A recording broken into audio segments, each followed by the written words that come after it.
sahabat Bina Marga semuanya, kembali lagi di podcast Sahabat Bina Marga. Tapi kali ini bareng sama aku Tika Aziz. Dan di kesempatan kali ini, di momen-momen tinggal beberapa hari menjelang Idul Fitri, gimana? Persiapan mudiknya aman? Kue lebaran aman? Angpau-angpau udah disiapin semuanya?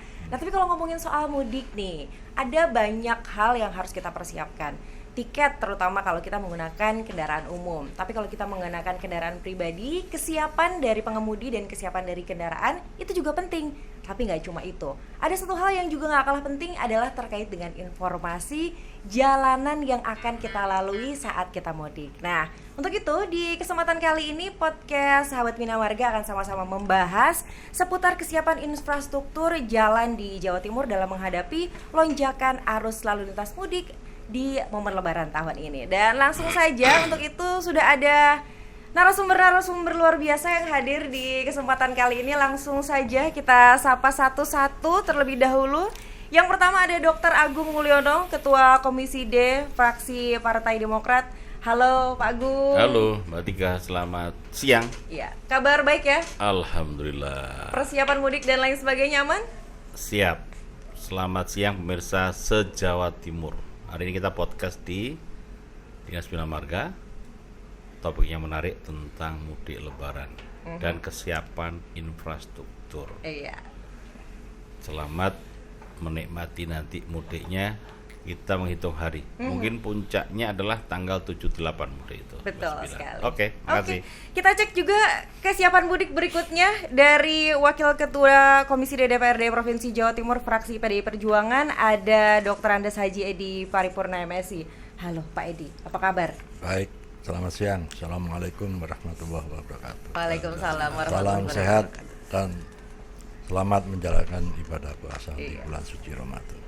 Bentar lagi tapi ganti nih Pak, selamat Hari Raya Idul Fitri, karena bentar lagi ya Pak ya? Ya, masih lama, seminggu lagi. Gimana? Kue lebaran tapi aman Pak di rumah? Alhamdulillah aman. Angpau udah disiapin ya Pak? Oh, sudah kemarin dibagi-bagi. Oke, berarti kalau gitu saya siap datang open house ke rumah. Oh, siap. Dibarengi Pak Dedinan. Iya, siap. Baik, berikutnya juga ada Dr. Andes Sugeng Pujianto, anggota Komisi DPRD Provinsi Jawa Timur dari fraksi PDI Perjuangan. Halo Pak Sugeng. Halo, selamat siang. Siang. Wah, ini kerasa. Sugeng siang. Waalaikumsalam warahmatullahi. Pak, kerasa banget loh puasanya ini Pak Sugeng ini. Lembut. Saya Gak puasa udah. Aman ya Pak, tapi puasa sampai insya Allah aman. menjelang. Alhamdulillah. Gak lihat postur tubuhnya gak puasa. Loh, itu sudah turun 5 kilo loh Pak. Baik, dan berikutnya ada Pak Hadi Dedian CSPD Mhum atau Cak Dedi, anggota Komisi D DPRD Provinsi Jawa Timur fraksi Partai Gerindra. Gimana kabarnya Cak Dedi? Ya, kabarnya sangat baik. Sangat baik Dan kadang juga kurang baik. sangat baik. Kontroversi ini selalu menyelimuti. Ya, Anomali namanya. ya, Anomali, terutama ya. saya salam untuk masyarakat Jawa Timur. Assalamualaikum warahmatullahi wabarakatuh. Waalaikumsalam. Selamat siang teman-teman seluruh Jawa Timur. Nuansa menjelang kurang 4 atau 5 hari ya. Ini sudah Idul Fitri mau datang, tetapi masyarakatnya masih saya lihat ya biasa-biasa saja, karena lebarannya sudah diambil kemarin. Jadi ini tinggal melanjutkan, karena lebaran momentumnya sama dengan pemilu, rentetannya, makanya masyarakat sudah lebaran duluan, kita yang nunggu lebarannya. Baik. Dan ini satu-satunya perempuan, narasumber perempuan kita di kesempatan kali ini ada Dr. Anda Hajah Khofidah, anggota Komisi D DPRD Provinsi Jawa Timur, fraksi Partai Kebangkitan Bangsa. Halo, apa kabar Bu? Alhamdulillah, baik. Alhamdulillah. Assalamualaikum warahmatullahi wabarakatuh. Waalaikumsalam. Kepada masyarakat Jawa Timur, selamat menunaikan ibadah puasa yang kita sudah di ujung. Siap-siap untuk berlebaran bersama. Iya, siap. Mudik kemana Bu? Nggak mudik Mbak. Nggak mudik ya? Nggak Alhamdulillah. punya rumah. Nggak mudik karena sudah asli Malang. Asli Malang. Arema. Berarti mudik ke Malang dong Bu? Kan di Surabaya kita ini. Iya Iya. kalau hari ini, Iya. tapi tiap hari kan di Malang. Oh iya, baik. Iya. Baik. Baik, dan berikutnya ada pengamat transportasi publik dari Fakultas Vokasi Program Studi Teknik Rekayasa Transportasi UNESA, ada Dr. Insinyur Dadang Supriyatno, MT, IPU, ASEAN Engineering. Halo Pak Dadang. Halo, selamat siang, Siang. Mbak Dika. Assalamualaikum warahmatullahi wabarakatuh. Waalaikumsalam warahmatullahi wabarakatuh. Selamat siang bagi masyarakat Jawa Timur, khususnya pemirsa podcast Sahabat Bina Marga. Selamat menunaikan ibadah puasa hingga sampai beduk tiba. Terima kasih. Wassalamualaikum warahmatullahi wabarakatuh. Waalaikumsalam warahmatullahi wabarakatuh. Udah waalaikumsalam nih, udah ditutup berarti ini belum ya? Tadi beduk tiba sudah Beduk tiba. kita buka puasa. Gitu ya, Pak ya. Beduk tiba. Beduk maghrib atau beduk.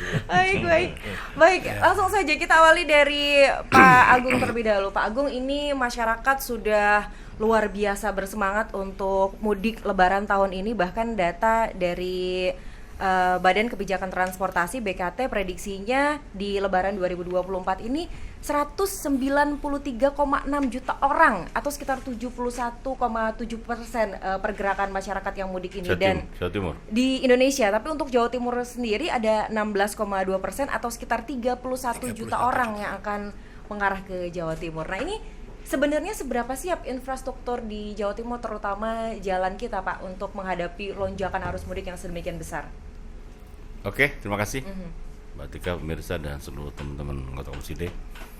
Kita sudah 2 minggu terakhir ini mengajak mitra kita untuk mempersiapkan tentang kesiapan mudik Lebaran. Tidak hanya Bina Marga, tetapi juga Dishub, SDA dan Cipta Karya. Ini kemarin contoh khusus Bina Marga ini saya bilang targetnya adalah jalannya mulus, sehingga ada lubang. Kalau targetnya di sub itu adalah armadanya cukup, ya. Kemudian tentunya zero accident. Nah, itu contoh. Jadi karena Bina Marga kita udah woro-woro, dan besok tanggal 4 kita juga ketemu dengan dinas terkait ini dalam rangka membahas kesiapan mudik Lebaran. Kita di Bandara Malang juga besok. Jadi pemirsa semua, tentunya Komisi D concern, peduli, perhatian terhadap song-song mudik Lebaran ini. Karena data menunjukkan, nanti Pak Dadang dikoreksi, infonya kenaikan 20-30% dari tahun lalu. Jadi kita bayangkan memang dulu waktu COVID ya, pandemi, sepi sekali orang mudik ya. Setelah itu mulai banyak, tahun lalu udah banyak. Ini kayaknya banyak lagi. Artinya apa? Ini memang ritual tahunan mudik itu ya. Pesan saya pada masyarakat, tetap jaga sehat, hati-hati, tidak usah emosi dalam perjalanan, nikmati, toh kalau macet misalnya senyumin aja ya, nggak usah emosional. Nah, kemudian di Bina Marga tentunya termasuk kemarin di SDA, saya bilang SDA punya 9 titik rawan longsor, rawan banjir katanya. Saya minta dimitigasi, normalisasi. Segera, ada waktu seminggu, mana-mana yang perlu dicek. Jadi artinya istilah saya ada preventive action, tidak nunggu ada kejadian tapi dilakukan upaya preventif. Toh kalau kejadian nanti ada corrective action. Saya minta misalnya banjir secepat-cepatnya itu reda, jadi tidak menghalangi pemudik. Jadi goalnya adalah pemudik ini nyaman dan aman. Sekilas saya cek sampai hari ini, insya Allah on the track, dinas terkait, dan yang penting sekarang masyarakatnya sendiri, bagaimana terhadap kesiapan diri sendiri internal. Jadi nanti toh misalnya kecelakaan itu ada faktor internal, ada eksternal. Ya, ini internal masyarakat harus dijaga betul. Dan saya juga minta di sub itu kemarin bagaimana sopir-sopir bus itu dilakukan cek tensi, nadi, pernafasan, dan gula darah acak. Bila perlu kalau ada yang indikasi narkoba, tes narkoba, dilihat kelihatan itu dari fisiknya ya. Tapi yang 4 poin ini wajib, tidak nunggu sopir datang ke tempat posko kesehatan, tapi dipanggil, proaktif, dijadwalkan, memastikan sopir ini memang kondisinya fit. Karena betapa fatalnya kalau dia tidak fit membawa penumpang penuh satu bus berapa orang itu. Nah, ini saya wanti-wanti juga untuk penumpang yang sedang tidak fit, maka dia bisa ke posko kesehatan. Penting ini. Jadi itu terakhir kemarin kita sepakat dengan Disub, kalau terjadi sopir ugal-ugalan, nah, itu di jalan raya membahayakan orang lain, difoto dari belakang boleh, samping boleh, depan boleh, sehingga muncul plat nomornya itu. Foto kirim ke Disub, kemudian Disub akan kolaborasi dengan kepolisian, ada sanksinya. Baik. Udah itu good. Terakhir, Bina Marga janji pada kita, kalau masyarakat menemukan jalan lobang provinsi ya, jalan ada tiga klaster itu, kabupaten, provinsi, pusat. Kalau provinsi ada lobang, segera komplain GPL. 20 hours beres, janjinya begitu. Oke? Makasih, cukup. Baik, jadi gitu ya pemirsa ya, atau Sobat Bina Marga semua ya. Jadi kalau Anda mungkin dalam perjalanan mudik kali ini mendapati ada jalan-jalan berlubang, bisa disampaikan sebetulnya ke Dinas PU Bina Marga, ada kontak yang bisa diakses, Call bisa center, Anda ya. cek ya, ada call centernya, bisa Anda cek di Instagram Bina Marga, Itu atau ada juga tuh. bisa Nah, di itu. website, ada Baca itu. call centernya ada di WhatsApp, sebenarnya gampang banget. Jadi tinggal telepon aja atau bisa chat juga di nomor 0821 3000 8099. Sekali lagi, kalau misalnya Anda di perjalanan mudik nanti mendapati ada jalan yang berlubang, nanti Anda bisa langsung telepon di nomor 0821 3000 8099. Jadi GPL. langsung aja GPL 24/7 standby terus. Nanti akan langsung ditindaklanjuti, dicek terlebih dahulu ini masuk jalan Mbak Tika, kalau lobang 24 jam selesai.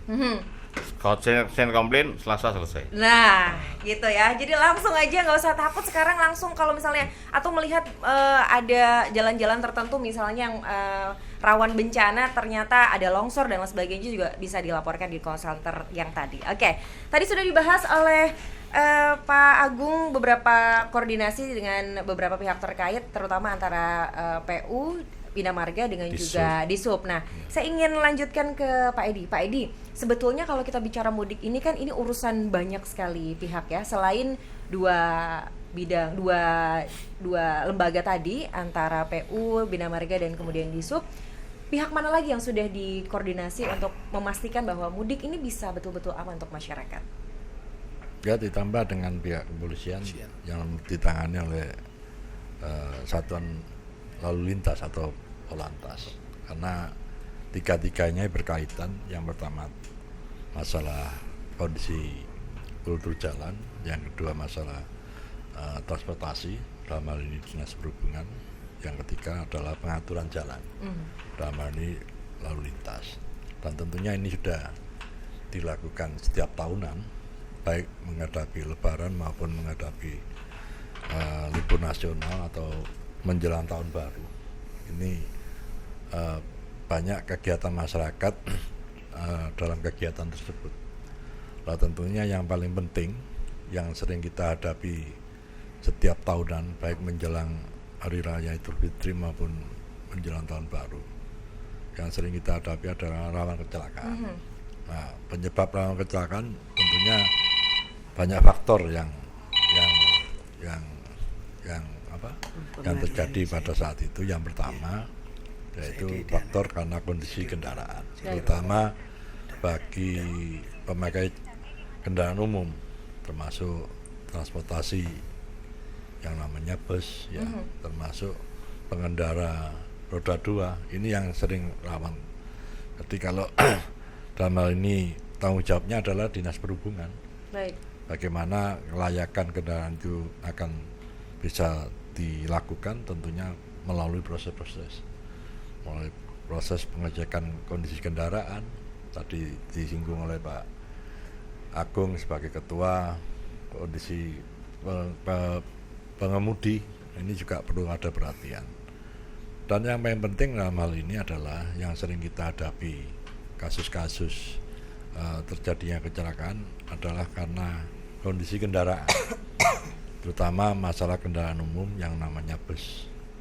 Nah, ini kadang-kadang perlu ada perhatian khusus terhadap Dinas Perhubungan, bagaimana istilahnya pengecekan kendaraan ini harus betul-betul lebih rutin, tidak hanya kondisi mesin yang harus diperhatikan, tapi kelayakan roda kendaraan, ya, termasuk bagaimana tahun-tahun kendaraan ini bisa dioperasionalkan, karena sekarang banyak kendaraan ini hanya perubahan di casingnya, nanti wajahnya dirubah tapi mesinnya tetap ya Pak tetap ya? lah. Ini termasuk pelanggaran di situ harusnya. Nah ini harus ditekankan. Tapi saya yakin pemerintah setiap tahun selalu mengantisipasi bagaimana setiap kejadian di tahun-tahun berikutnya akan lebih berkurang. Dan yang paling penting di sini adalah peran serta dari 3 lembaga tadi, terutama di lembaga kepolisian, dalam hal ini Satuan Lalu Lintas Pengaturan Jalan ini betul-betul ada kerjasama yang baik dengan Dinas Perhubungan. Baik. Ya, Baik, jadi Disu, PU, Bina Marga dan juga kepolisian ini yang menjadi pilar-pilar penting keselamatan, kenyamanan masyarakat di momen mudik Lebaran 2024 ini. Betul, ya. ya. Semuanya harus sepenuhnya siap siaga supaya bisa betul-betul 24 jam atau 42 jam. Nah. Sampai 60. Nggak Lebaran siap ya. PU Bina Marga siap nggak Lebaran nih kayaknya ya. Oh, pasti kewajiban Lebarannya Memastikan menyusul. 24/7 jalannya mulus semuanya, atau ada jalan yang rusak bisa langsung ditanggapi. Baik, berikutnya saya ingin bergeser ke Pak Sugeng. Pak Sugeng tadi mungkin sudah sedikit disinggung oleh Pak Agung bahwa sebetulnya secara umum kondisi jalan kita di Jawa Timur tergolong baik. Tapi kalau kita bicara lebih detail misalnya dari pengawasan Komisi D DPRD Provinsi Jawa Timur, kita kalau bicara jalan tentu bukan hanya sekedar mulus jalan ya, tapi juga konektivitas antar masing-masing kabupaten kota begitu. Nah, kalau Bapak sendiri melihat, sudahkah jalan-jalan di Jawa Timur ini mampu menghubungkan masyarakat dari kabupaten satu ke kabupaten yang lain, kota satu ke kota yang lain, untuk betul-betul memenuhi jalur-jalur mudik masyarakat nih Pak? Silahkan. Oke, terima kasih. Jalan Bina Marga yang mungkin kita lihat ini adalah di tingkatan Provinsi Jawa Timur. Jadi yang menjadi tanggung jawab kita itu adalah jalan provinsi yang tadi klasifikasinya sudah disampaikan, yaitu ada 3, yang salah satunya adalah jalan provinsi. Nah, dalam pemantauan kita memang jalan provinsi ini sudah semuanya mantap, semuanya layak, dan tinggal di sini nanti sirip-siripnya saja. Sirip-siripnya itu adalah setelah jalan provinsi itu jalan untuk tingkatan kabupaten itu bagaimana. Nah, ini yang perlu mungkin ada kerjasama di antara kita, tapi itu bukan merupakan tanggung jawab dari kita, itu tanggung jawab dari setiap daerah masing-masing. Baik. Namun demikian, walaupun ini semuanya itu jalan itu bagus, tapi ini juga kalau jalan itu bagus juga perlu sekali ada suatu perhatian dari para pengemudi, karena biasanya jalannya itu bagus malah ugal-ugalannya juga kemungkinannya besar sekali. Oleh karena itu kami menghimbau mari kita hati-hati betul tentang mudik Lebaran ini, karena ini dari persentase yang begitu besar tadi, ini tidak menutup kemungkinan ada satu kerawanan, kemacetan dan sebagainya yang akan kita alami secara bersama-sama, itu semacam itu. Dan biasanya yang selalu tidak kita inginkan itu adalah adanya kecelakaan. Di sini yang paling utama ini ada kelalaian oleh para pengemudi. Baik. Oleh karena itu jaga kesehatan, jaga kelelahan. Lek wis gak kuat ya ditinggal ngopi. Tinggal ngopi. Lo posoan lo Pak. Itu kan sudah Buka puasa ya Pak. kalau malam. Baik, terima kasih Pak Sugeng. Kita langsung bergeser ke Cak Didi. Tadi sedikit disinggung Cak Didi kalau jalan-jalan kita sebetulnya secara konektivitas, apalagi ke jalan-jalan provinsi sesuai pengamatan dari Komisi DPRD Provinsi Jawa Timur, ini sudah terkoneksi dengan baik, kondisinya juga baik gitu. Nah, cuma memang ada di sisi sirip-sirip ini yang merupakan tanggung jawab kabupaten kota begitu ya, Pak Sugeng ya, yang itu masih harus dikoordinasikan untuk bisa jadi lebih paripurna begitu jalannya ya. Nah, tapi kemudian kalau memang di momen-momen Lebaran ini kan karena jalanannya dipenuhi oleh pemudik, akhirnya memang disiapkan betul-betul. Tapi beberapa bulan biasanya Cak Dedi ini sudah mulai ada lagi lubangnya. Nah, ini sering kali berulang-ulang seperti itu. Nah, kalau dari pengamatan Komisi DPRD Provinsi Jawa Timur, sebetulnya kendalanya apa? Adakah regulasi terkait dengan kendaraan, beban kendaraan yang harus diatur lebih terperinci lagi atau seperti apa? Ya, Mbak Tika, bahwa kemarin 1-2 hari yang kemarin saya sempat melakukan sidak sendirian, memang sengaja saya ingin lihat kondisi lapangan itu seperti apa, tetapi memang untuk skala Jawa Timur terutama jalur provinsi ya kita katakan itu sudah di poin 95%, artinya tingkat kuantitas maupun kualitasnya itu mencapai 95%. Ini untuk jalan provinsi, tetapi ada satu catatan, memang ada jalan yang punya wilayah pusat yaitu jalan nasional itu di bawah standarisasi provinsi. Kalau provinsi itu sudah di angka 95, kalau di jalan nasional itu saya kasih angka ya sekitar 75, nggak nyampe 80, karena memang saya tidak menyalahkan karena kondisi alam ini seiring dengan persiapan mudik lebaran ini ternyata cuaca tidak berpihak. Ini yang menjadi kendala karena hampir setiap malam itu hujan turun di mana-mana. Betul. Ini akan mempengaruhi kondisi stabilitas jalan yang mestinya jalan itu sudah mumpuni, ternyata karena gerusan air hujan ini yang memang diiringi dengan tonasinya kendaraan, ini mudah untuk mengelupas. Jadi terutama untuk jalan-jalan level nasional ini di beberapa titik ini perlu perhatian. Nah, kalau kondisi semacam ini saya rasa ya tidak perlu harus melihat siapa yang memperbaiki ini wilayah mana, tidak perlu ini. Karena pada kondisi menyambut arus mudik ini, saya sampaikan untuk pemerintah provinsi, pemerintah pusat maupun pemerintah kota kabupaten, ini sudah tidak ada klasifikasi. Artinya dalam konteks menyambut arus mudik ini, siapa yang tahu dan di mana tempatnya, yaitu sigap itu harus digerakkan. Baik. Jadi tidak perlu harus menunggu misalkan harus ini wilayah provinsi, ini wilayah kabupaten, jangan. Kondisi darurat ini tidak ada hukum semacam ini. Kalau kondisi darurat ini hukumnya ya siapa yang tahu ya itu yang melaksanakan. Karena apa? Semuanya adalah NKRI. Jadi jangan lantas karena tupoksi ini akan menjadi penghambat, jangan. Terutama ya ini kalau bicara jalan tol ini saya rasa 95% lah, artinya kesiapannya sudah luar biasa. Tetapi yang perlu menjadi perhatian jalan tol ini kan pasti akan terjadi perubahan arus. Kalau dari Jakarta menuju Jawa Tengah itu pasti yang ke Jakarta pasti ditutup. Jadi dialihkan satu arus keluar Jakarta semua. Nah, ketika perbatasan Jawa Tengah ke Jawa Timur ini baru arus normal, artinya dua arus itu jalan. Yang ke barat ya jalan, yang ke timur juga jalan. Tetapi volume kepadatan pasti akan lebih yang dari barat ke timur. Nah, di posisi arus yang begitu padat dari barat ke timur untuk Jawa Timur ini, saya sarankan untuk rest area ini betul-betul maksimal. Kalau saya melihat rest area ini belum memenuhi kebutuhan arus mudik, jujur aja. Karena ya walaupun kita nggak usah bicara siang hari ya, karena apa?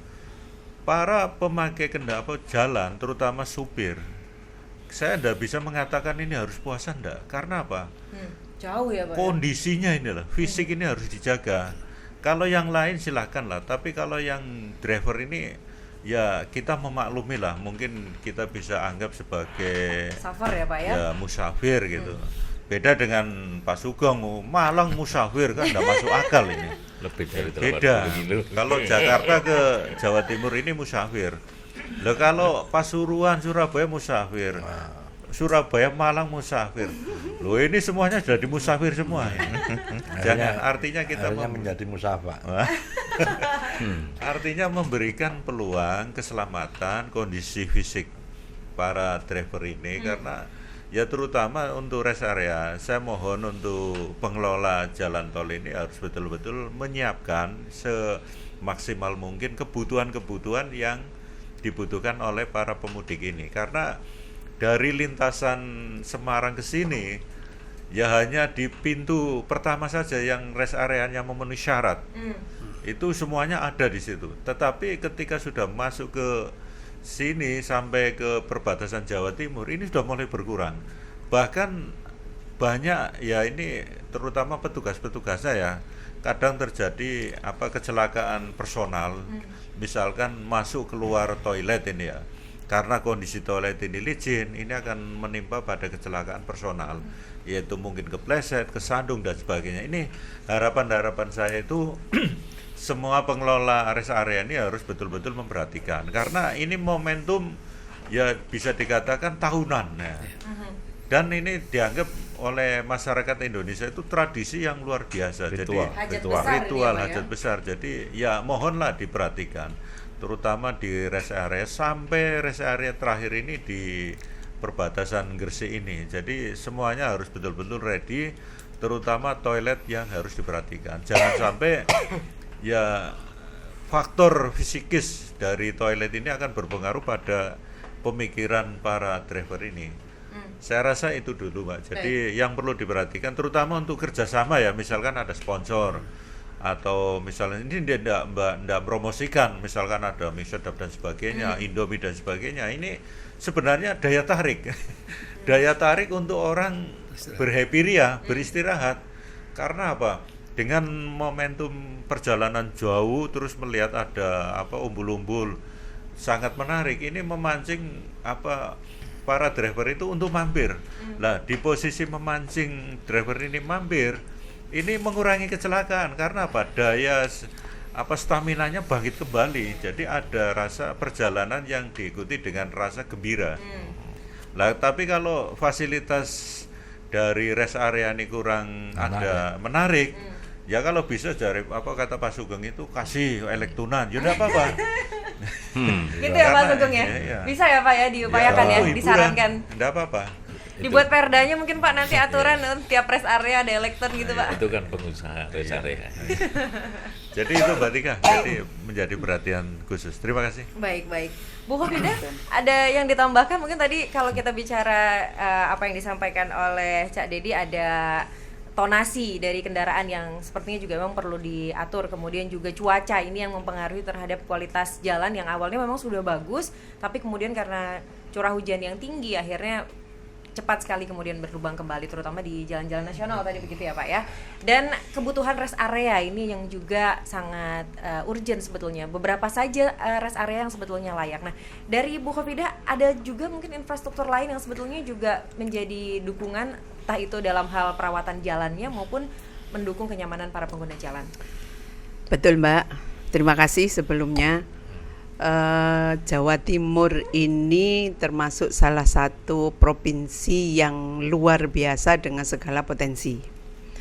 Kaitannya dengan jumlah pemudik yang akan bertambah besar itu, selain apa yang disampaikan oleh bapak-bapak banyak tadi ya, saya menambahkan koordinasi antar penanggung jawab kaitannya dengan keperluan infrastruktur dan pengamanannya ini perlu ditingkatkan.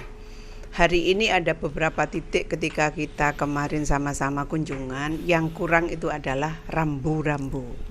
Nah, kalau saudara-saudara kita yang melakukan mudik menggunakan sepeda motor, kemudian di malam hari, nah ketika rambu-rambu ini lengkap, maka tujuan kita bersama mudik dengan selamat itu akan tercapai. Yang kedua, tetap harus diantisipasi baik kepada pengguna jalan atau pemudik itu sendiri maupun dari para petugas yang akan kerja di lapangan. lokasi-lokasi yang rawan bencana itu harus diantisipasi, terutama ketika hujan turun. Karena di Jawa Timur ini masih banyak lokasi jalan yang dipergunakan ini titik-titik yang mudah longsor, seperti Ponorogo, Pacitan, Malang sendiri, Banyuwangi. Itu banyak titik-titik yang terjadi gampang ketika hujan itu lebat kemudian terjadi longsor. Menambah dari yang disampaikan oleh bapak-bapak, jadi semua pihak lah harus merasa bertanggung jawab.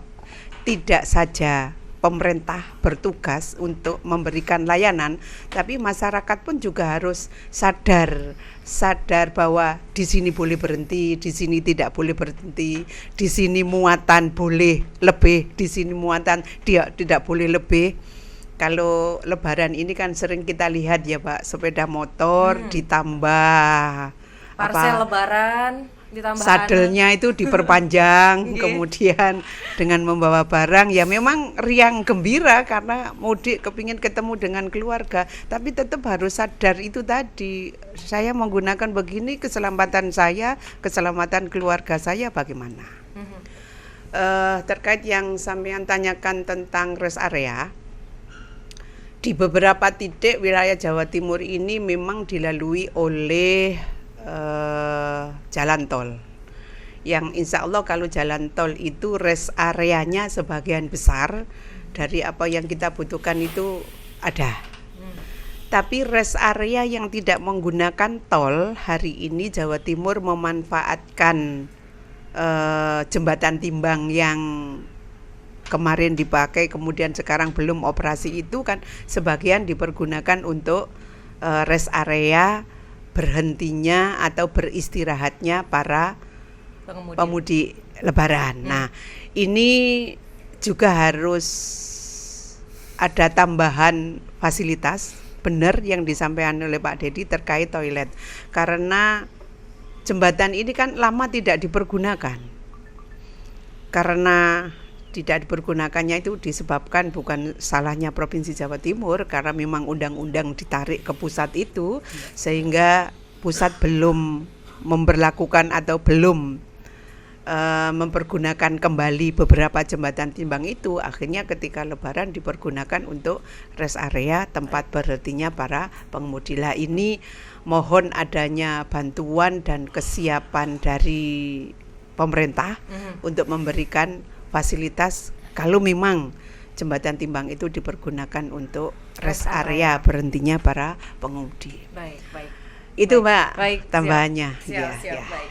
Ini menarik sekali, masing-masing dari Komisi D DPRD Provinsi Jawa Timur tadi sudah menyampaikan masukan dan juga hasil pengawasannya. Nanti kita akan segera lanjutkan, kita akan lihat perspektif dari pengamat transportasi publik Fakultas Vokasi Program Studi Teknik Rekayasa Transportasi UNESA. Kita akan segera kembali, jangan kemana-mana Sobat Bina Marga, tetaplah bersama kami di podcast Bina Marga.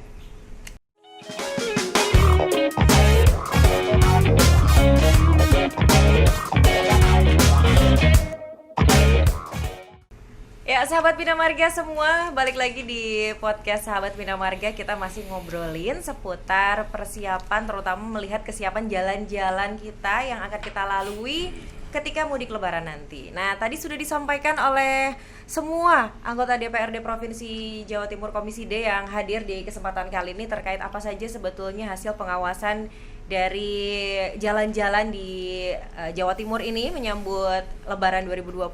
Nah, tapi kita akan lihat juga pandangan atau hasil pengamatan dari pengamat transportasi publik. Ada Pak Dadang di sini. Pak Dadang, tadi sudah disoroti terkait dengan sinergitas beberapa pihak ya, kepolisian, kemudian di PU Bina Marga itu yang menjadi kunci kelancaran mudik tahun ini. Kemudian sudah disoroti juga tentang kondisi jalan, baik kualitas jalannya, konektivitasnya, kemudian juga kebutuhan rest area dan lain sebagainya. Nah, dari pandangan Pak Dadang sendiri sebetulnya apa saja yang sebetulnya sangat-sangat mendesak di konteks mudik di Jawa Timur ini? Jalan-jalannya apa yang harusnya urgent dipersiapkan? Silahkan Pak Dadang. Iya, terima kasih Mbak Tika.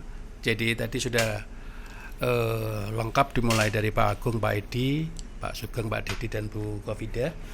Jadi saya hanya merangkum bahwa kesiapan Lebaran ini yang dikaitkan dengan kesiapan infrastruktur jalan, yang khususnya di fungsi-fungsi jaringan jalan di provinsi ini sebetulnya tidak lain adalah kita itu sudah merujuk pada Undang-Undang 38 2004 ya, tentang jalan. Artinya bahwa untuk penyelenggara jalan ini di dalam mengoperasikan jalan provinsi itu memang harus berasaskan tentang keselamatan dan keamanan. Nah, azas keamanan ini tentunya berkaitan dengan semua kegiatan yang dilakukan oleh penyelenggara jalan yang tadi disampaikan oleh Pak Sugeng bahwa infrastruktur kita sudah meningkat hampir 90% kemantapannya. Nah, ini menjadi bagian daripada rujukan daripada Undang-Undang 38 2004 tadi yang berasaskan tentang keamanan. Karena keamanan di sini bahwa setiap pengguna itu harus diberikan suatu kenyamanan, jaminan bahwa infrastruktur yang dilalui oleh pengguna jalan, khususnya ini adalah pemudik di tahun 2024 ini harus dijamin. Dijamin dalam artian bahwa standar kualitas yang dilakukan oleh penyelenggara jalan ini harus berstandarkan teknis jalan. Baik. Yang kedua yang masalah tentang keamanan. Keamanan ini, azas keamanan ini berorientasi tentang kondisi permukaan jalan dan geometrik jalan. Nah, tadi disampaikan juga pada Pak Sugeng dan Pak Dedi tadi itu sebetulnya ada beberapa daerah jalan-jalan yang sebetulnya ada koneksitas di daerah-daerah yang rawan bencana, kemudian rawan longsor, tentunya ada koneksitas dengan daerah sekitar untuk bisa membuat suatu rekayasa jalan dan rekayasa lalu lintas dan manajemen lalu lintas yang dikaitkan dengan teman-teman dari Dinas Perhubungan tadi oleh Pak Agung tadi. Okay. Dan yang lebih penting ini Mbak Tika, bahwa penyelenggara jalan ini sudah menunaikan amanah daripada Undang-Undang 22 tahun 2009 juga, bahwa di situ di dalamnya itu ada keselamatan lalu lintas dan angkutan jalan. Artinya bahwa setiap orang yang berlalu lintas ketika itu di jalan itu, khususnya pemudik ini harus dijamin terhindar dari risiko kecelakaan. Terhindar dari risiko kecelakaan artinya apa? Bahwa pemerintah punya tanggung jawab sesuai amanah daripada pasal 203 kalau nggak salah itu di Undang-Undang 22 itu, bahwa pemerintah bertanggung jawab penuh di dalam menjamin keselamatan lalu lintas angkutan jalan pada pengguna. Artinya kalau ada persoalan kecelakaan misalnya yang itu memang sepenuhnya diakibatkan karena kondisi jalan, masyarakat bisa menuntut ya? Masyarakat bisa menuntut. Nah itu makanya di dalam pasal 24 di Undang-Undang 22 itu juga penyelenggara jalan itu wajib dan segera memperbaiki kondisi jalan yang rusak. Baik. Yang kedua, bila tidak dimungkinkan karena anggarannya belum cukup, karena Pak Agung belum menggelontorkan anggarannya, Sudah cukup. sudah cukup. Nah, ini kan semuanya belum mantap semua ya Pak Sugeng ya. Ada beberapa spot-spot yang kelewatan. Barangkali tadi yang disampaikan oleh Pak Dedi tadi, banjir tiba-tiba datang, sudah jalan diperbaiki, tiba-tiba di musim kemarin ada banjir mendadak menggenangi sekian spot-spot jalan, akhirnya jalan yang sudah diperbaiki rusak kembali. Dan ini penyelenggara jalan juga punya kewajiban untuk meletakkan titik tanda atau rambu-rambu supaya pengguna jalan itu bisa mendapatkan informasi bahwa di titik itu ada jalan lubang dan belum diperbaiki sehingga tidak terjadi kecelakaan. Baik. Nah tentunya nanti ada hubungannya dengan Dinas Perhubungan. Baik. Yang sebagai perlengkapan jalan ini. Baik. Gitu. Pak Dadang, tapi saya juga tertarik terkait dengan tadi paparan Cak Edi misalnya ya, Cak Dedi misalnya menyampaikan kalau memang tonasi kemudian juga kondisi alam kita itu sangat berpengaruh terhadap kualitas jalan yang awalnya sudah mantap kemudian bisa dalam kurun waktu yang singkat kemudian kembali menjadi berlubang misalnya seperti itu. Tapi kalau kita bicara soal teoritis Pak Dadang, apakah tidak ada desain yang sebetulnya bisa diadopsi oleh negara kita, sebab kalau kita bicara soal banjir ini langganan, apalagi Jawa Timur, daerah-daerah tertentu ini langganan banjir, daerah-daerah tertentu sangat potensial longsor misalnya. Tadi sudah ada beberapa titik yang ini pasti rawan begitu kan, tadi sudah disampaikan juga. Nah, desainnya apa tidak mungkin dibuat sedari awal bisa punya ketahanan yang lebih tinggi dibandingkan dengan jalan-jalan yang memang tidak dilalui atau tidak jadi rawan bencana begitu, Iya. Pak? Kalau kita menjawab pertanyaan Mbak Tika ini, tentunya kita harus merujuk pada kondisi jalan kita. Jalan kita ini kan ada kategori baik, sedang, ada rusak ringan, ada rusak berat. Nah, untuk menuju kemantapan ini, yang sedang ini kan perlu ada perbaikan-perbaikan kecil. Baik. Nah, ketika perbaikan-perbaikan kecil ini yang dulunya sudah settle karena konstruksi bawah ini sudah cukup bagus, ini kan hanya cuman surface-nya, jadi permukaan saja. Permukaan yang lebih rentan terhadap bahaya-bahaya banjir, kemudian rendaman air akibat karena hujan yang berlama-lama dan tidak kunjung surut karena drainasenya juga kesumpet dan sebagainya. Ini menyebabkan badan jalan ini tergenang. Nah, ini ada kerusakan-kerusakan di lapisan permukaan. Baik. Nah, oleh karena tadi itu, kenapa tadi harus ada tanda rambu-rambu kita? Walaupun kemarin katanya Pak Dede sudah dibereskan semua, tetapi karena alam kita predisikan alam. Ketika tiba-tiba hujan ada di bulan kemarin, padahal kita sudah antisipasi untuk Lebaran. Nah, itulah yang menyebabkan bahwa tetap ada gangguan-gangguan yang tadi itu. Ya tentunya pemerintah itu harus sigap. Baik. Tadi dikatakan oleh Pak Dedi, Pak Edi ya, Pak Edi. bahwa pemerintah daerah siapapun kalau sudah melihat kondisi-kondisi seperti itu, ya sudah harus dilakukan perbaikan untuk mencegah jangan sampai terjadi kecelakaan. Ini sifatnya adalah emergency.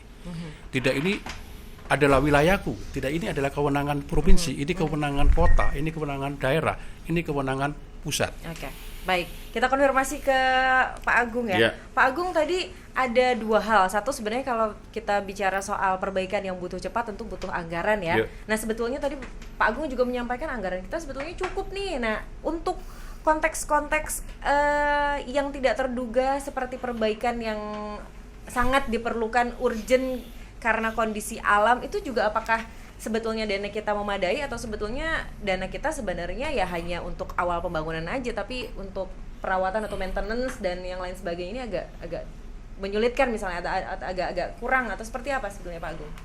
Jadi cek terakhir minggu lalu saya cek ke kepala UPT cukup anggarannya. Jadi contoh Banyuwangi itu setahun maintenance itu sekitar 20 miliar. Baik. Situ Bondo itu sekitar 15 miliar setahun. Artinya untuk perawatan masih oke lah. Jadi karena jalan kita provinsi hingga saat ini kemantapannya di atas 90%. Nah, ya kan?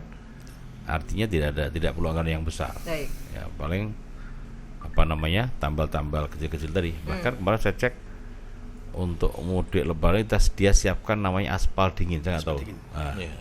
Aspal dingin. Aspal dingin. Saya dokter jadi karu itu. Yang penting dia bilang nyiapkan itu semua. Baik. Dia ngomong aspal dingin namanya. Aspal dingin ini adalah untuk menambal Nambal-nambal. jalan yang bolong dalam kondisi Dan dalam emergency. waktu yang cepat gitu ya. Iya. Artinya pemirsa semua Jawa Timur, Bina Marga des oke ya, Komisi D des oke ya. Kita udah ngawal, tinggal kita tunggu dernya nanti udah Lebaran, mudah-mudahan zero accident, tapi yang penting aman nyaman. Baik, Nah, jadi makasih. kalau misalnya nanti ada yang telepon ke call center nih ya, jalan ini rusak nih sebenarnya, terus terutama telepon ke PU Bina Marga Yes. begitu ya. Tadi sudah disebutkan call centernya, ternyata jawabannya adalah anggaran. Tidak, karena anggarannya sudah Sudah ada. memadai ya Pak ya. Sudah ada. Baik. Nah, geser lagi ke Pak Edi. Pak Edi tadi disarankan oleh Cak Dedi misalnya, kemudian juga Pak Dadang gitu ya menyampaikan bahwa sebetulnya karena urgent jalan-jalan yang bolong ini di kondisi Lebaran yang padat ini harus segera diperbaiki untuk memastikan pemudik ini bisa selamat. Dan ini sebetulnya bukan tanggung jawab saya, tanggung jawab siapa, tidak bisa dilempar-lempar seperti itu. Tapi lagi-lagi kita tentu ada proses birokrasi ya Pak. Nah, ini seberapa mungkin sebetulnya proses birokrasi yang dokumennya harus kemana-kemana ini bisa dilalui dengan cepat agar bisa segera diperbaiki kalau misalnya ada yang cepat. Jadi mungkin pemudik yang telepon ini udah direspon oleh Bina Marga. Bina Marga sudah mau membantu misalnya, tapi ternyata terhambat juga oleh proses-proses birokrasi. Nah ini apa yang bisa dilakukan, Pak? Ya memang dilematis ya bagi pemerintah ya. Karena setiap anggaran ini ada batasan-batasan waktunya. Dan yang kedua tanggung jawab daerah kan sama juga, baik provinsi maupun kabupaten kota. Baik. Jadi tidak mungkin lah kalau yang rusak itu jalan kabupaten, provinsi nangani, itu akan melanggar aturan. Nah ini sulit berarti ya Pak ya? Akan berhadapan dengan hukum. Nah tentunya peran serta pemerintah daerah, baik provinsi maupun kabupaten kota ini harus bisa mentargetkan apa yang akan dihadapi ke depan itu. Dalam arti kalau kita topik hari ini bicara masalah mudik lebaran, paling tidak pemerintah masing-masing itu mempersiapkan kondisi infrastrukturnya. Baik. Karena tahun 2024 ini kebetulan sudah mulai proses pekerjaan, ya, sejak mulai bulan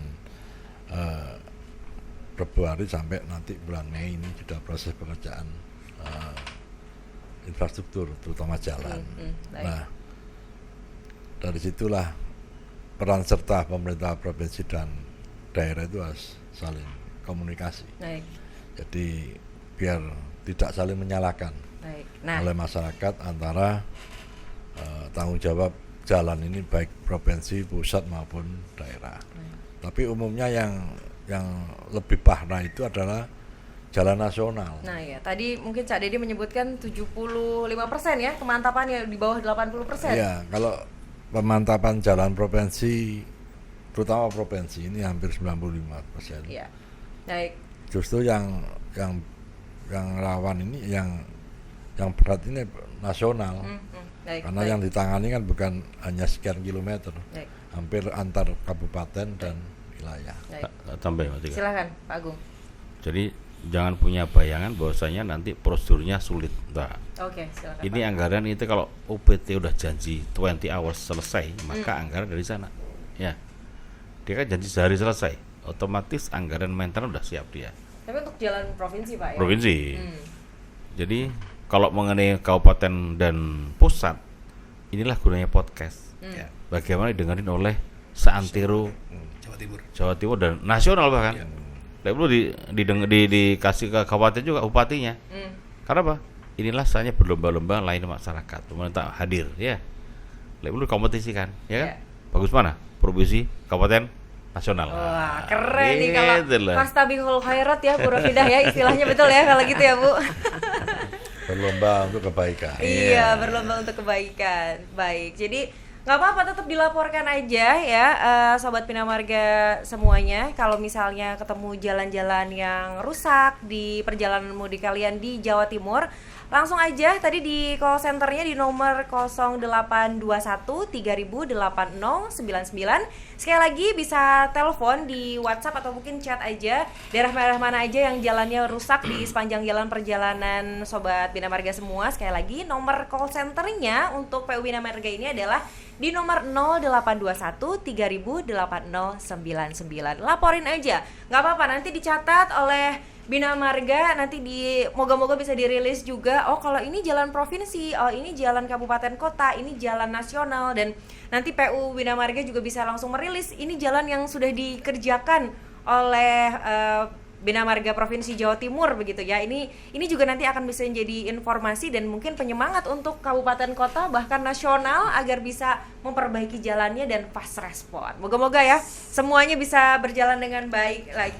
Dah, tadi soal jalan provinsi sebetulnya kita sudah ketemu solusinya ya, tapi yang menjadi keinginan kita bersama adalah gimana jalan kabupaten kota, jalan nasional yang masih kemantapannya 75% ini misalnya ketika ada kerusakan juga langsung bisa segera ditanggapi. Nah, saya ingin mendengar dari Cak Dedi apa masukannya dengan tadi yang mengawali saran harusnya ini kalau ngomong emergency bukan wilayah kepentingan siapa tadi, tapi Pak Edi menyampaikan bahwa ini bisa melanggar hukum loh. Iya, ini bisa melanggar hukum kalau wilayah kabupaten ini dikerjakan oleh Bina Marga provinsi misalnya, apa kemudian yang bisa disarankan? Dibangun oleh masyarakat swadaya atau gimana?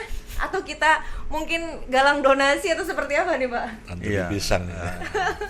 Pak Edi ini kan orang yang takut hukum. Mungkin karena traumatik ya. Jadi sebelum melangkah itu harus hati-hati.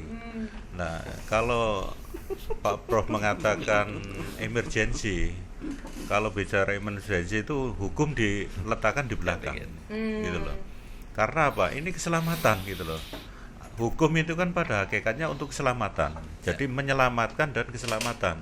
Jadi misalkan anggaran dikorupsi, lainnya harus diselamatkan. Nah, juga untuk menyelamatkan negara agar keuangan negara tidak. Nah, artinya di sini ketika pada persoalan emergensi ini, ya jangan bicara nanti saya dipanggil kejaksaan, saya dipanggil KPK, jangan. Malah KPK kita selamatkan, kejaksaan kita selamatkan. Karena apa? Mereka kan otomatis akan ikut mudik gitu loh. Loh kalau jalannya ndak beres, mereka akan celaka ya. KPK mudiknya jalan kaki. Jadi nuansa-nuansa ini menjadi kajian bahwa emergensi itu harus dilakukan tanpa memandang siapa pelakunya, ndak perlu. Terutama saya sarankan ke pengguna kendaraan bermotor roda 2, ini yang rawan kecelakaan. Terus terang, kalau bicara masalah jalur tol, ya ndak ada antara bahu jalan dengan berem itu selesai. Tapi kalau di jalan sudah di provinsi turun ke jalan kota kabupaten, ini rawan sekali. Kalau ndak percaya tanya Pak Prof. Nah, oke, langsung aja nih. Iya. Sebenarnya kalau Masalahnya gini, di situ banyak batas jalan aspal dengan berem itu tidak connect. Bahkan ketinggiannya lumayan besar ya, antara 20-30 cm. Lah itu membahayakan, terutama yang rawan ini kan sepeda motor. Makanya saya sarankan sepeda motor harus hati-hati dan PU setempat harus segera melakukan ya pengurukan lah mungkin. Baik, silakan. Oke, sebetulnya tadi menarik apa yang disampaikan Pak Dede tadi itu. Sebetulnya ini sudah klasik ya. Jadi antar daerah terus kemudian mempertahankan regulasinya masing-masing. Itu memang ada regulasinya. Tetapi dalam konteks emergensi seperti ini, seperti contoh aja di perlintasan sebidang, itu kan ada jalan yang lubang di tengah-tengah ini. Bahkan mungkin Pak Agung kemarin waktu podcast kita di sana, kita coba untuk memberikan semacam pemahaman kepada daerah, kota, provinsi, mana titik yang menjadi kerawanan ketika pada saat emergensi yang harus dilakukan penanganan secepatnya supaya tidak muncul lagi korban lagi. Kalau menunggu anggaran, misalnya anggaran memang terbatas, tapi apakah kita juga menunggu anggaran? Oleh karena itu permasalahan ini sudah disampaikan dalam suatu acara rakor dan sebagainya. Nah, ini untuk supaya tidak saling lempar ini kita buatkan MOU. Daerah, kota dengan provinsi. Baik. Jadi ketika mengalami ada gangguan akibatnya jalan rusak, misalnya jalan amblas, misalnya provinsi gak ada anggaran, itu jalan provinsi. Kalau misalnya kabupaten kota ada anggaran emergensi, tutup dulu lah. Ini itu. MOU ini yang sebetulnya Ya, perlu perlu ada didorong ya. MOU, tetapi gini, MOU kadang-kadang mereka sendiri nggak sadar apa itu maksudnya MOU itu. Jadi ini juga hati-hati juga gini. Jadi mungkin bapak-bapak dari Dewan khususnya ya, ini contoh juga di daerah-daerah kita, tetangga kita Sidoarjo, Gresik, Lamongan itu malah takut membuat MUI seperti itu. Takut salah gitu ya, takut salah. Padahal tidak demikian. Baik. Gitu. Harusnya MOU ini bisa jadi salah satu landasan satu hukum. landasan hukum supaya paling. nanti tidak terjadi apa namanya tadi ada Pak Edi tadi itu kerawanan ada tuntutan hukum. Betul. Baik. Karena memang ada regulasi seperti itu. Baik, Gitu. baik. Jadi salah satu manfaat dari podcast ini selain bisa didengar juga nanti insya Allah oleh Bina Marga Kabupaten Kota. Silakan sebelum itu Bu Kofidah. Mungkin sebelum ke Bu Kofidah ya. Oh ya.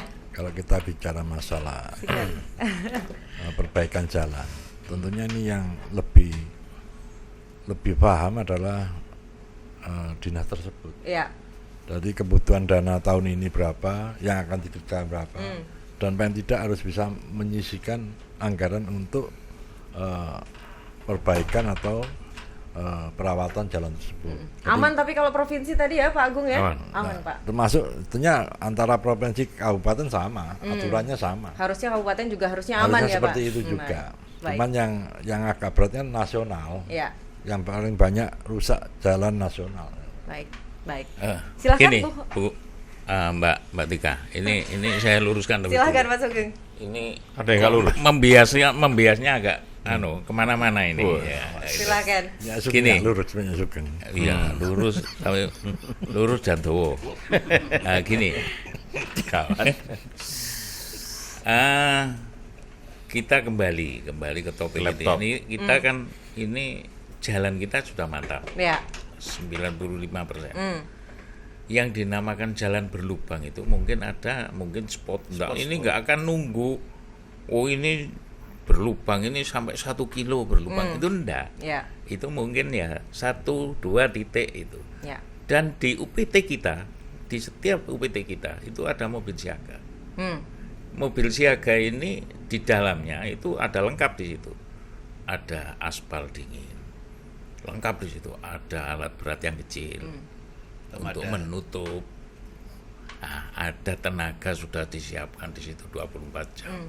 Nah, pada saat call center tadi itu calling, oh ini daerah mana? Ini langsung UPT kita di Jawa Timur. Itu juga calling langsung, oh UPT ini.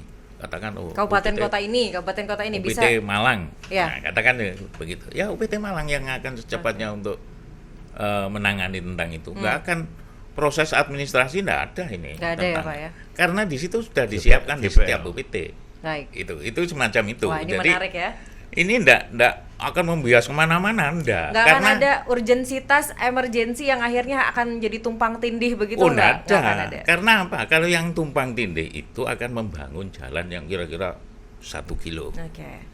2 kilo. Baik. Nah, ini ada administrasi yang harus ditangani yang sedemikian rupa. Waduh, mantap. Berarti kita keren ya, Pak ya. Loh, itu semacam itu. Oke. Dan di sini mohon maaf, mungkin saya menyampaikan Komisi D kok ya. Iya. kaderisasinya Pak Agus. Iya. Dananya cukup, koordinasinya juga baik. Itu begitu. UPT antar kabupaten kota juga sebenarnya terjalin ya. Untuk kabupaten kota, saya yakin di setiap kabupaten semuanya menyiapkan itu. Baik. Semuanya menyiapkan. Baik. tentang Jadi call center ini adalah kuncinya ya. Iya. Kalau semuanya telepon, semuanya laporan, Nggak ada yang kerja. 24/7. 42%. 24/7 laporan ditanggapi. Banyak harus telepon nyaman. akhirnya nggak dikerjakan. Karena terima telepon terus. Jangan sampai banyak telepon terus. Itu enggak mungkin karena ini kan teleponnya itu walaupun banyak itu mungkin daerahnya juga beda.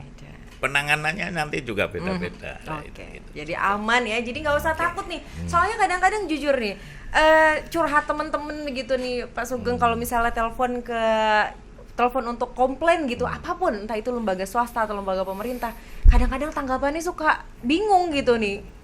Alasannya adalah birokratif, makanya tadi saya menelusuri ternyata wah jawabannya langsung dari Pak Sugeng. Itu nggak akan berarti mungkin ada yang persoalan. bingung tadi bukan Bina Marga. Iya. Bina Marga jelas. Aman berarti ya. Dananya aman, koordinasi penyaluran anggaran per UPT-nya juga sudah aman, tinggal tambahan dari Bu Khofidah. Oke. Silahkan Bu. Monggo Bu. Salah satu kelebihan Dinas Bina Marga Provinsi Jawa Timur itu tadi, Mbak. Call center itu ketika terjadi jalan berlubang, kemudian ada masukan, mereka langsung 2 kali 24 jam diselesaikan. Luar biasa. Tepuk tangan sebenarnya Boleh. untuk Tepuk Bina tangan Marga luar Provinsi biasa Jawa sekali. Timur. Nah, saya agak ada sesuatu yang perlu butuh kajian apa yang disampaikan oleh beliau tadi terkait MOU. Begini, sumber anggaran ini kan ada 3, APBD Kabupaten, APBD Provinsi, dan APBN. Mereka semuanya punya kewenangan masing-masing. Dan kewenangan itu juga digandengkan dengan ketika mereka akan melakukan pembangunan, itu termasuk kewenangan saya, aset saya, atau bukan. Nah, apa yang disampaikan oleh Pak Dedi tadi sebenarnya juga harus dipertimbangkan. Kenapa? Kalau ini emergensi, ndak bisa kemudian teren takok iki kabupaten, ini provinsi, ini pusat. Tapi mereka justru mempertimbangkan itu. Ini mau saya bangun meskipun emergensi ya. Ini akan saya bangun tapi itu kewenangannya kabupaten. Nah, itu. Nah, ini mau saya tangani loh. Ini kewenangannya provinsi, meskipun di kabupaten ada dana, mereka juga akan berpikir nggak berani karena itu bukan kewenangannya, nggak akan berani. Nah, maka apa yang beliau tawarkan terkait dengan MOU lah, ini butuh kajian lagi terkait mereka berani ndak, kemudian bukan kewenangannya mau membangun, tapi dalam konteks emergensi tadi. Oke, berarti Itu juga ya. Oke, baik. Berarti juga nggak sebagaimana tadi Pak Sugeng sampaikan ya, kalau jalannya mungkin kecil nggak sampai 1-2 kilo juga tetap ini wilayah siapa juga akan menjadi pertanyaan gitu, Bu. Betul. Dan konteksnya kita podcast hari ini adalah kewenangan Jawa Timur, Bapak Baik. Mbak. Kewenangan Jawa Timur. Saya hanya nambah sedikit aja, Mbak. Jawa Timur bukan se-Jawa Timur ya. Jawa Iya, Timur, bukan Artinya Jawa. jalan kalau Jawa Timur, se-Jawa Timur jalan kan kabupaten provinsi. kota juga. Enggak, artinya ini kewenangan provinsi. Jalan-jalan Iya. provinsi. Oke. Tambahan aja, Mbak, tambahan aja. Kalau hari ini data lengkap bahwa kemantapan jalan provinsi itu sudah lebih dari 90%, oke iya. Tapi ada beberapa titik yang perlu juga dilakukan oleh Bina Marga Provinsi Jawa Timur, apa? Pelebaran jalan. Baik. Karena kalau standar jalan provinsi itu 7 meter, hari ini masih ada beberapa itu 5 meter, 6 meter. Nah, itu yang jangka panjang harus dilakukan. Yang kedua, banyak jalan, Mbak, kita ini di provinsi, jalan mantap, bagus, tapi drainasenya enggak ada. Baik.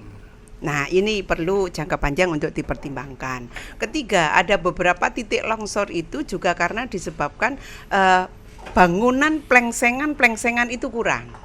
Nah, sehingga itu juga perlu. Saya kira itu beberapa tambahan aja, Mbak. Makasih. Langsung akan jadi masukan untuk Bina Marga ya. Iya. Silahkan Pak Dadang.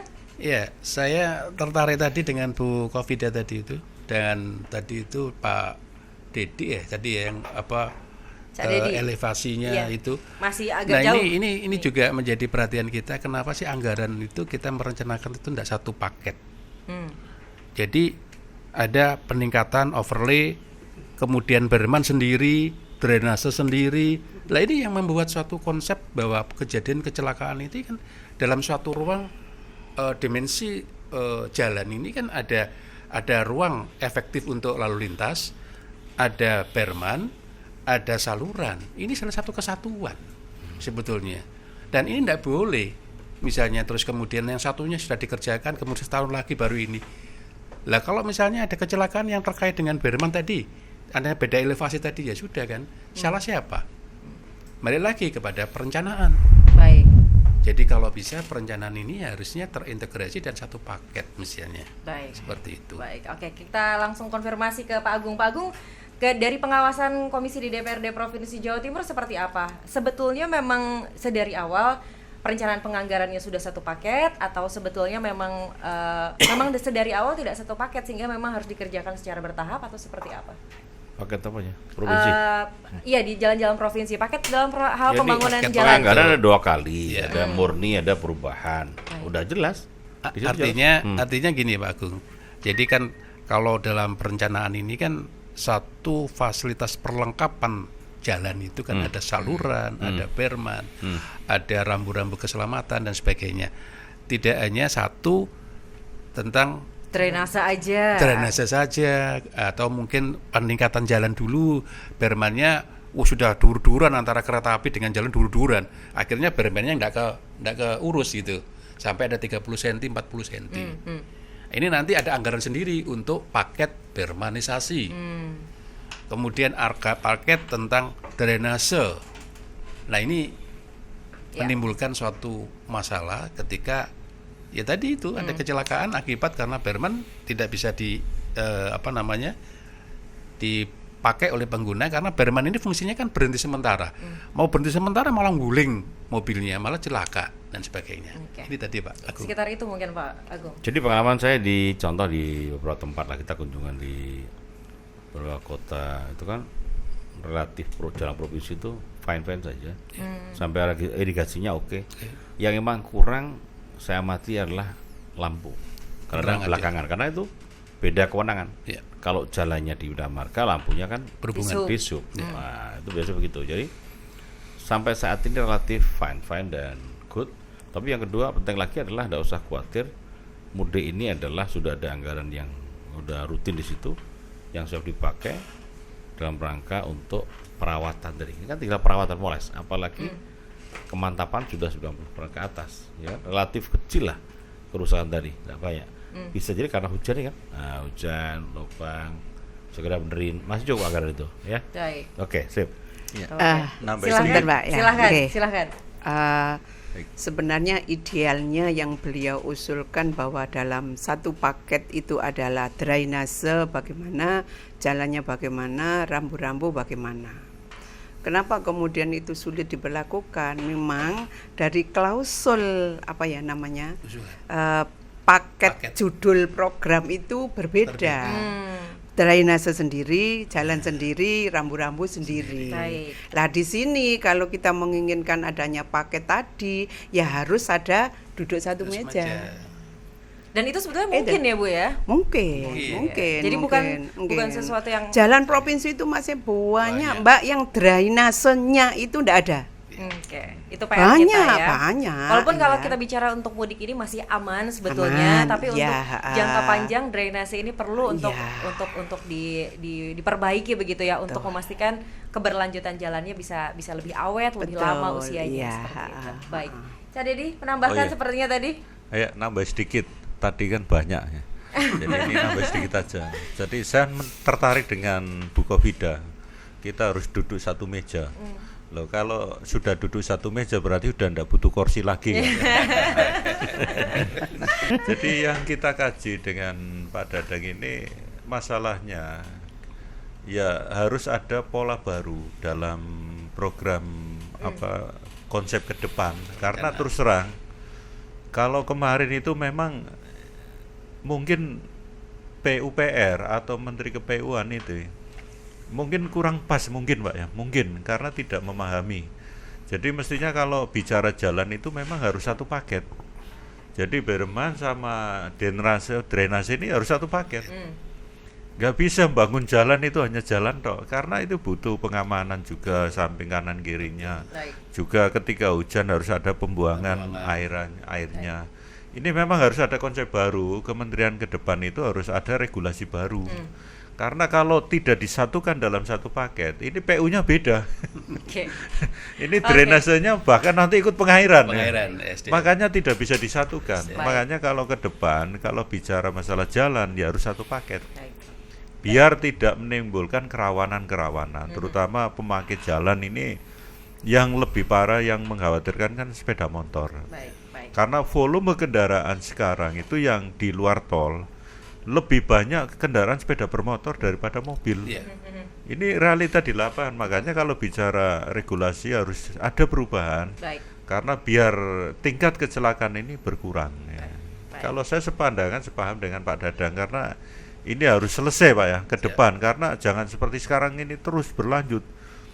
Siap. Nah, pola-pola semacam ini memang dibutuhkan kajian-kajian akademisi biar drainase nanti dibagi dua, drainase jalan dengan drainase yang ada di sawah-sawah atau di mana. Silakan monggo. Baik. Terima Jadi kasih. menarik ya, sebenarnya podcast kali ini kita dapat banyak sekali kemantapan jalan di Jawa Timur, 95% gitu sudah baik.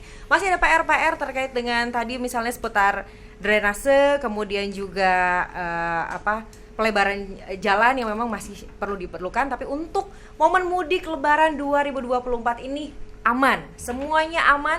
Bahkan kalau misalnya nanti tiba-tiba ada hujan, ada longsor, kemudian juga jalannya kemudian berlubang dikarenakan persoalan-persoalan tersebut, sudah ada call centernya Bina Marga. Sekali lagi saya dorong Anda semua yang sedang mudik Lebaran dan menemukan jalan yang rusak, langsung aja telepon di 0821 3000 8099. Nanti akan langsung ditanggapi 24/7, ada terus dan responnya 2x24 jam nanti akan langsung ditangani. Oke. Nah, sebelum kita tutup podcast Sahabat Bina Marga kali ini, singkat-singkat saja ya Bapak-bapak dan Ibu sekalian. Ini mungkin bisa closing statement singkat saja. Silakan dimulai dari Pak Agung terlebih dahulu. Singkat Satu saja. aja. Oke, Satu aja, silakan. semua. Satu aja aman ya. Silahkan Pak Agung. Oke, makasih Pak Gubernur Jawa Timur. Kita sudah selesai podcast. Himbauan saya adalah mudiklah dengan senang, happy, dan justru mendeteksi jalan lubang jangan saat pulangnya. Sekarang mulai hari ini koordinasi dengan kakak, adik, mertua, ya, sahabat, rute yang mau dilewati mana saja dicek, ya, sehingga pada hari H sudah mulus, ya. Jangan nunggu nanti saat Lebaran. Toh Bina Marga berjanji 20 hours, 1x24 jam beres. Inilah kerja Bina Marga dihargai. Dan yang kedua adalah jaga kesehatan. Mau berangkat siapkan betul mobilnya, kendaraannya, siapkan badannya. Ada tip khusus karena saya dokter. Kalau udah perjalanan ngantuk Anda dari perjalanan mampir rest area, habis makan, nanti ngantuk, gosok gigi, ya. Gosok oskinasi. Jadi saya pernah salin orang kecelakaan dengan cara konsep ini. Jadi dengan pengalaman empiris, orang habis makan di rest area, kemudian jalan 1 jam kemudian pasti ngantuk. Nah, dengan gosok gigi tadi ngantuknya akan hilang. Tapi jangan sampai tidur cuma 3 jam pengen fresh, itu gak mungkin. Tidurnya harus cukup, ya. Dan gosok kaki. Jadi sekali lagi warga Jawa Timur, Komisi D komitmen mengamankan mudik lebaran aman, nyaman. Oke, terima kasih. Selamat siang. Terima kasih banyak Pak Agung. Sekali lagi terima kasih banyak Pak Edi, kemudian juga Pak Sugeng.